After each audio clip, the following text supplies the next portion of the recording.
Well, I'm joined now by the Prime Minister of Qatar, who is also the Foreign Minister. So thank you for joining us. This has been a difficult 36 hours for you and for the people of Qatar. So I very much appreciate your time. The Israeli attack on Qatar yesterday, local time, 3:40 in the afternoon, has been roundly condemned, variously described as treacherous, shameful, an action that risks further inflaming this region. You described Israel's action as state terrorism.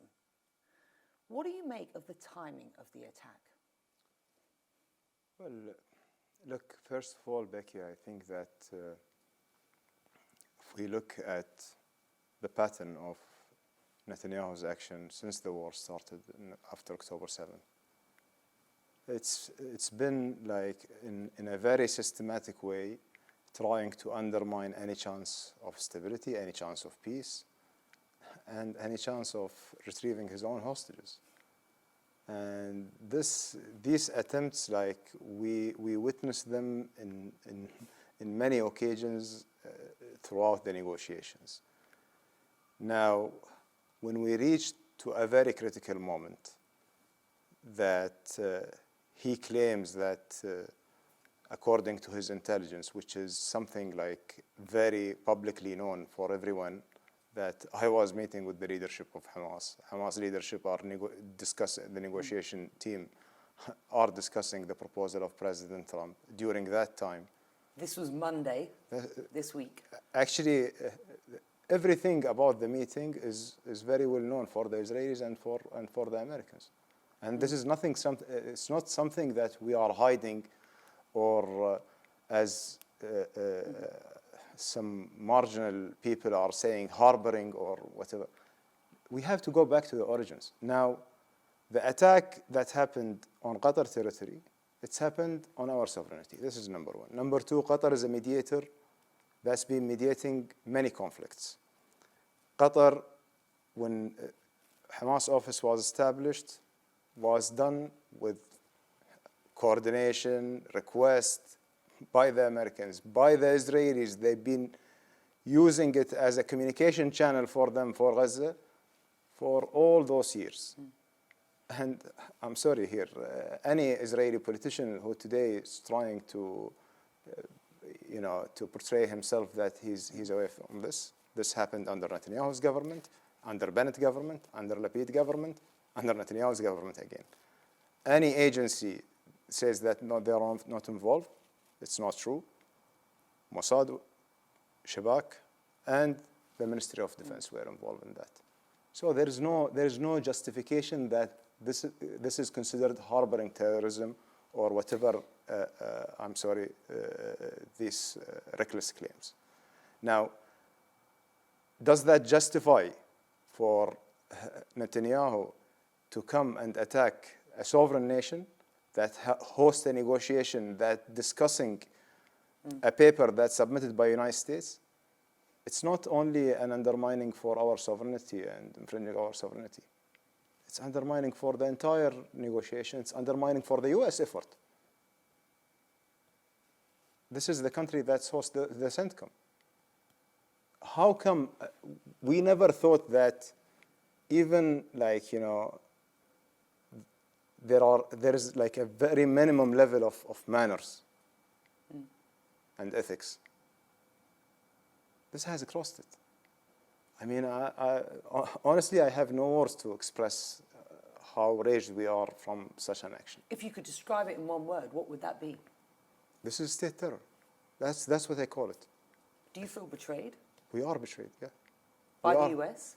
No, I cannot say it's by the US. The US has expressed in many occasions their support to us.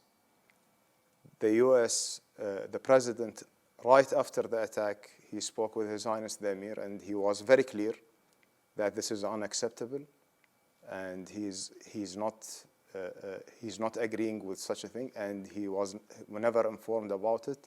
And the moment he was informed, he asked his official to inform us. Unfortunately, this information came too late, which is 10 minutes after the attack, as I stated yesterday. But when we were dealing with the Israelis as parties, we were thinking that we are dealing with like regular parties.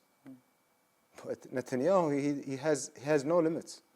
Let me drill down a little bit on exactly what has happened here then, because I asked about the timing of this attack because it came at a very crucial time. You personally met with the chief negotiator for Hamas on Monday evening.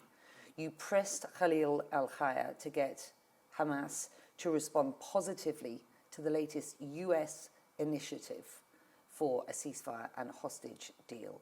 And your team, as I understand it, then worked through the night on the phone with senior Israeli negotiators.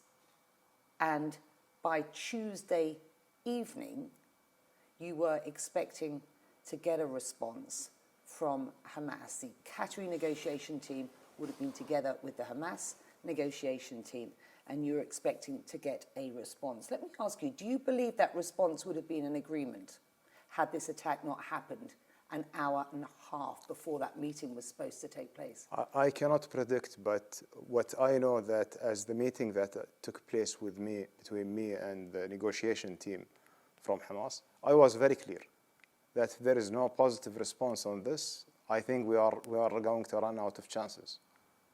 And they were promising that this is not their own decision. They have to consult. They have their own structure, and it will take them time. And I told them that you have until Friday. Friday was the time set for me to meet with, together, myself, the Egyptian chief of intelligence, with the participation of Turkish intelligence, with Steve Witkoff, in order to give him a positive response to find a way forward for this stalemate that we are in the negotiation. And by the way, at the same day, I was meeting one of the hostages' family that morning, the morning of the attack, carrying a message that the families, they are counting on this mediation. They have no other hope for that. And I think that what Netanyahu has done yesterday, he just killed any hope for those hostages. Well, in the past hour, he has doubled down on his position. He has said, and I quote the Israeli Prime Minister here, "I say to Qatar and to all nations who harbor terrorists," his words, not mine, "you either expel them or bring them to justice, because if you don't, we will." Do you take that as a threat of further action here? Well, we don't accept, first of all, such a threat coming from someone like Netanyahu, and he's calling about bring them to justice. He needs to be brought to justice. He's the one who's wanted to the ICC. That's number one. So I think that someone like him trying to lecture the world about the law, he's breaking every law. He broke every international law. He's starving people in Gaza. He's doing all these rogue actions in the entire region. What's next? What's next for him? You've described him as a narcissist. What do you mean by that? Well, I have no other explanation, because the act itself, I mean, the significance of this act, there is no human mind can just absorb it. You know, we were thinking that we are dealing with civilized people. That's the way we are dealing with others. And the action that he took, it's very, like, I cannot describe it, but it's a barbaric action.